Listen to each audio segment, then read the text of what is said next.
До 2024 года Ингушетия будет участвовать во всех 12 национальных проектах. Общий объем финансирования составит более 13 триллионов рублей. К приоритетным направлениям относятся здравоохранение, экология, безопасные и качественные автомобильные дороги, спорт, норма жизни. Каждый представитель министерства и ведомства представляет полный спектр тех проектов, которые будут реализовываться в целом республике, рассказывает непосредственно о самом проекте, рассказывает его цели, задачи и так далее.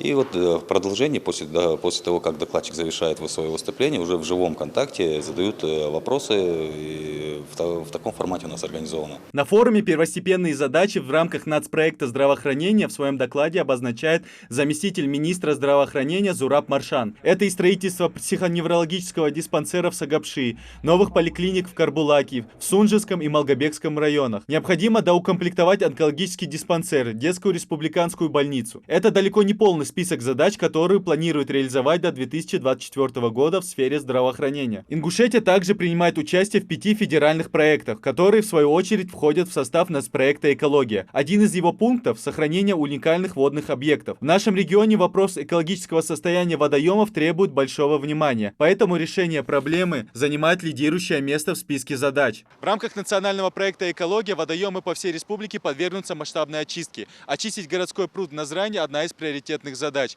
Помимо очистки его подвергнут масштабному облагораживанию. Несомненно, каждый житель Ингушетии ждет изменений в лучшую сторону в этом направлении. Затронули на форуме также дорожный вопрос. Национальный проект «Безопасные и качественные автомобильные дороги» подготовлен для глобального решения проблем на дорогах. В рамках нацпроекта планируется в 2019 году реконструировать и обновить свыше 10 километров дорожного полотна, установить новые знаки и светофоры на особо опасных участках.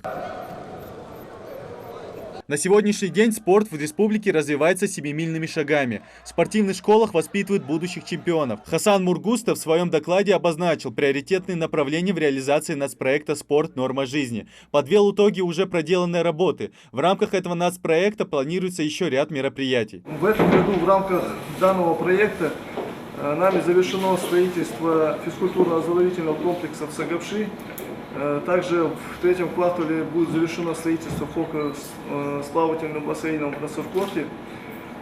Также в рамках данного проекта у нас в этом году идет мероприятие создания и модернизации футбольных полей с легкоатлетическими беговыми дорожками. Это у нас будет в административном округе на Совкорте. Также строительство 2 игровых площадок, так называемых площадки воркаут. Кроме вышеперечисленных, республика участвует еще в 8 национальных проектах разной направленности. Реализовать их поручено до 2024 года. Задачи, требующие решения, масштабные и серьезные, поэтому воплощать национальные проекты, как отмечают на форуме, будут постепенно, шаг за шагом. Идрис Ижиев, Адам Далаков, Новости 24.